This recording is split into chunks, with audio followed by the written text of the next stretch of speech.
ఇచ్చెను. ఆ సంవత్సరమందు వారి మందలన్నిటికీ ప్రతిగా అతడు వారికి ఆహారమిచ్చి సంరక్షించెను. ఆ సంవత్సరము గతించిన తరువాత 2వ సంవత్సరంలో వారు అతని యొద్దకు వచ్చి, ఇది మా ఏలిన వారికి మరుగు చేయము, ద్రవ్యము వ్యయమైపోయెను, పశువుల మందలను ఏలిన వారి వశమాయెను. ఇప్పుడు మా దేహములను మా పొలములను తప్ప మరి ఏమియూ ఏలిన వారి సముఖమున మిగిలి ఉండలేదు. నీ కన్నుల ఎదుట మా పొలములను మేమును నశింపనేలా ఆహారమిచ్చి మమ్మును మా పొలములను కొనుము.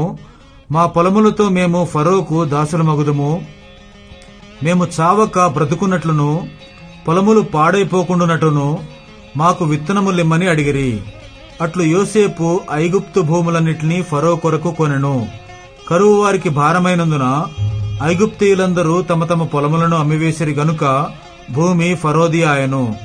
అతడు ఐగుప్తు పొలిమేరల యొక్క ఈ చివర నుండి ఆ చివరి వరకును జనులను ఊళ్లలోనికి రప్పించెను. యాజకుల భూమి మాత్రమే అతడు కొనలేదు. యాజకులకు ఫరో బత్తెములు నియమించెను. ఫరో ఇచ్చిన బత్తెముల వలన వారికి భోజనము జరిగిన గనుక వారు తమ భూములను అమ్మలేదు. యోసేపు, ఇదిగో నేడు మిమ్మును మీ భూములను ఫరో కొరకు కొనియున్నాను. ఇదిగో మీకు విత్తనములు, పొలములలో విత్తుడి.